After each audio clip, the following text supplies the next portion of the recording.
Hello students, welcome all of you again in online classes Chemistry with Vijayendra. Myself Dr. Vijayendra Kumar Meena, Assistant Professor, Department of Chemistry, Government PG College, Gangapur City. Today we will discuss about type of bands in electromagnetic spectrum and what is the effect of solvent polarity on absorption band and their wavelength and their intensity. So we will start. First type of absorption band. First of all, there are four types absorption band. First is K band. K band originate due to pi to pi star transition from a compound containing a conjugated system. संयुग्मित यौगिकों में electron जब पाई से पाई star transition करता है तब इस प्रकार के बैंड हमें प्राप्त होते हैं और इस प्रकार के बैंड्स ऐसे कंपाउंड्स में प्राप्त होते हैं जैसे डाइईन, जैसे 1,3-ब्यूटाडाइन CH3, ये 1,3-ब्यूटाडाइन होता है। इसमें जो हमारा पाई टू पाई स्टार ट्रांजिशन प्राप्त होता है जिसकी लैम्डा मैक्सिमम 217 होती है और इंटेंसिटी एप्सिलॉन मैक्सिमम 21,000 के आसपास प्राप्त होती है। इसी प्रकार एसीटोफिनॉन होता है। एसीटोफिनॉन में पाई टू पाई स्टार ट्रांजिशन जो हमारा प्राप्त होता है 240 और 13,000 एप्सिलॉन मैक्सिमम होता है।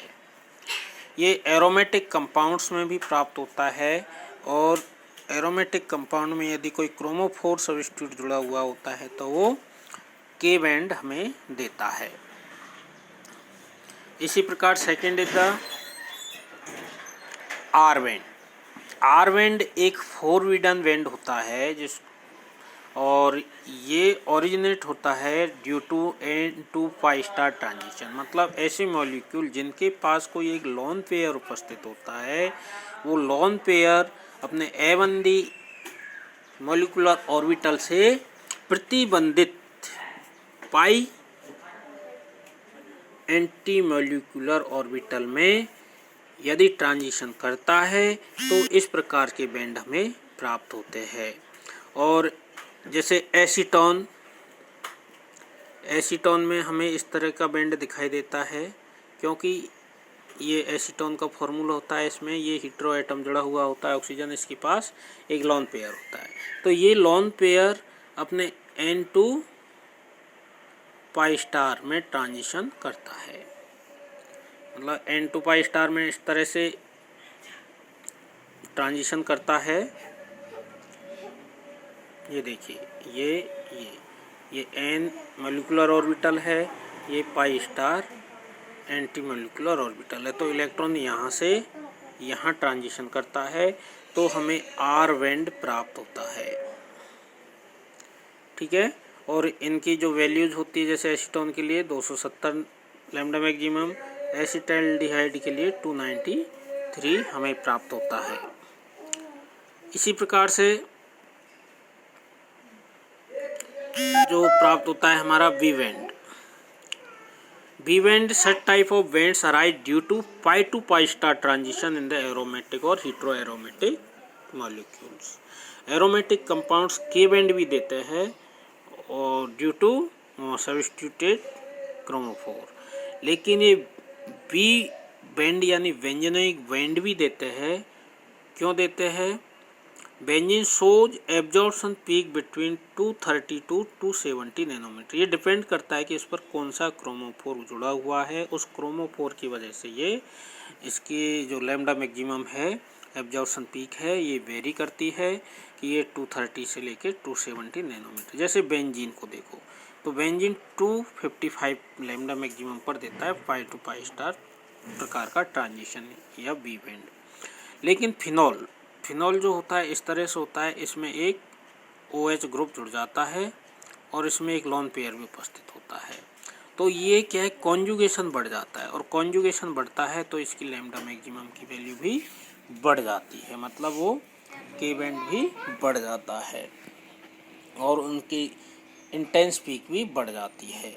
तो ये हमारा बी बैंड था। इसी प्रकार से अगला होता है ई बैंड। ई बैंड को भी हम एक तरह से फोरविडन बैंड ही मानते हैं, लेकिन ये ओरिजिनेट होता है due to the electronic transition in the benzenoid system of 3 ethylenic bond, ठीक है, which are in close cyclic conjugation. ये आगे दो प्रकार में डिवाइडेड होता है, E1 और E2 बैंड। E1 बैंड कम वेवलेंथ पर दिखाई देता है, यूजुअली मोर इंटेंस होता है, लेकिन E2 बैंड उसी कंपाउंड का लॉन्गर वेवलेंथ पे दिखाई देता है, लेकिन क्या होता है उसकी, तो जैसे बेंजीन के लिए यदि हम देखें तो बेंजीन में जो E1 होता है वो 184 पे दिखाई देता है, जिसकी एप्सिलॉन मैक्सिमम 50,000 होता है। इसी प्रकार E2 बैंड होता है वो 204, मतलब E1 की तुलना में E2 ज़्यादा वेवलेंथ पर हमें दिखाई देता है और एप्सिलॉन मैक्सिमम तो बढ़ेगी ही बढ़ेगी। इसी प्रकार से यहाँ पर नेप्थलीन है 2000, नेप्थलीन का फॉर्मूला हमने देखा था, तो 221 पर देता है और ये 286 पर इसका E2 बैंड हमें प्राप्त होता है। तो ये तो हुए हमारे type of band shows in absorption या electromagnetic spectrum. Second is the solvent effect. तो सॉल्वेंट का लैम्डा मैक्सिमम या एप्सिलॉन पर क्या प्रभाव पड़ता है, इसका अध्ययन हम इसमें करेंगे। तो the position and intensity of an absorption band is greatly affected by the polarity, मतलब पोलैरिटी से बहुत ज़्यादा उसकी लैम्डा मैक्सिमम और इंटेंसिटी का प्रभाव पड़ता है। ये नॉन पोलर कंपाउंड्स होते हैं, उनमें तो इनका ज़्यादा फर्क नहीं पड़ेगा, जैसे diene aromatic hydrocarbon very little solvent shift दिखाई देते हैं। लेकिन जब यदि कंपाउंड पोलर है, उस स्थिति में सॉल्वेंट पोलर होता है तो उसके लैम्डा मैक्सिमम और एप्सिलॉन मैक्सिमम काफ़ी प्रभावित होते हैं। जैसे alpha beta unsaturated carbonyl compounds होते हैं, वो दो प्रकार के शिफ्ट या दो प्रकार के बैंड प्राप्त होते हैं, उनमें N2 पाई स्टार बॉन्ड और एक होता है पाई टू पाई स्टार बॉन्ड, जो हमने अभी पढ़ा था।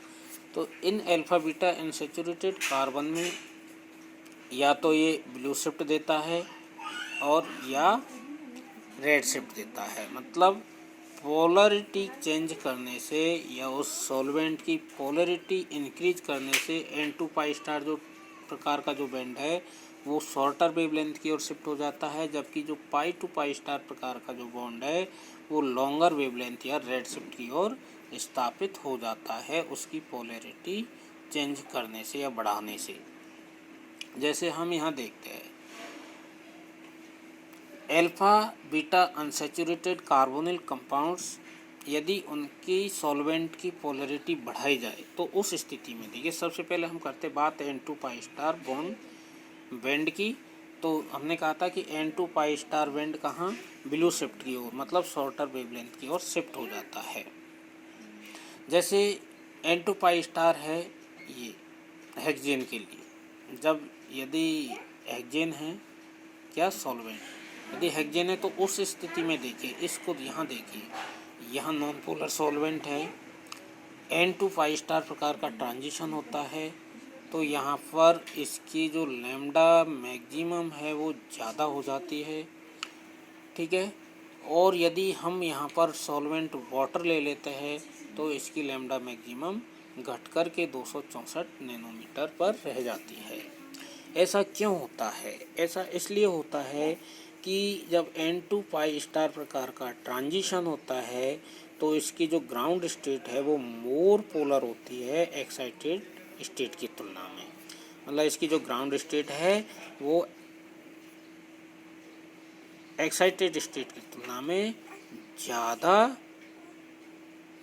पोलर होती है। तो हाइड्रोजन बॉन्ड बन जाता है, ये हाइड्रोजन बॉन्ड बना लेता है सॉल्वेंट मॉलिक्यूल के साथ, और इनमें जबकि carbonyl group in the excited state, मतलब ये क्या है, हाइड्रोजन बॉन्ड बना लेता है, हाइड्रोजन बॉन्ड बनाएगा तो इसको लैम्डा मैक्सिमम की ज़्यादा ज़रूरत होगी, वो कम की ज़रूरत होगी क्योंकि वो इजी वे में इलेक्ट्रॉन ट्रांसफ़र या ट्रांजिशन नहीं कर पाता है, मतलब उसको ज़्यादा एनर्जी की ज़रूरत पड़ती है। इस प्रकार से पाई टू पाई स्टार बॉन्ड के रूप में यदि हम देखें कि पाई टू पाई स्टार ट्रांजिशन में क्या फ़र्क पड़ता है, तो हमने कहा था कि पाई टू पाई स्टार बॉन्ड में ये रेड शिफ्ट की ओर आगे बढ़ जाता है, मतलब ये क्या किधर मूव होता है, लॉन्गर वेवलेंथ की ओर। जब पाई टू पाई स्टार में डाइपोल इंटरेक्शन होता है सॉल्वेंट मॉलिक्यूल, तो lower the energy of the excited, मतलब जो एक्साइटेड स्टेट है उसकी एनर्जी कम कर देता है, ठीक है, और एनर्जी कम करता है किसकी तुलना में, ग्राउंड स्टेट की तुलना में। तो इस प्रकार से lambda maximum in the ethanol will be greater than the observed in hexane.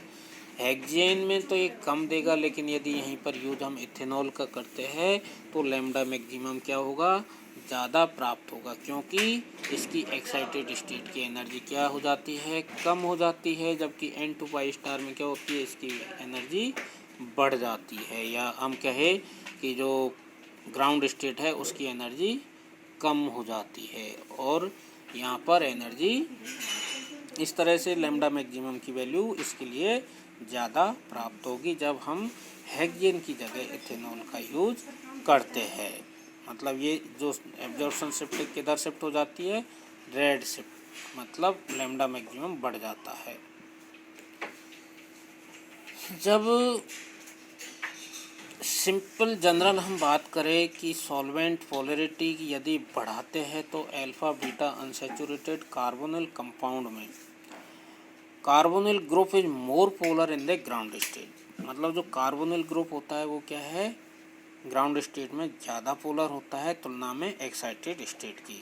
तो जैसे ही हम पोलैरिटी बढ़ाएंगे सॉल्वेंट की, तो वो क्या करता है, नॉन बॉन्डिंग इलेक्ट्रॉन को ग्राउंड स्टेट में ही स्टेबल कर देता है हाइड्रोजन बॉन्ड बना करके।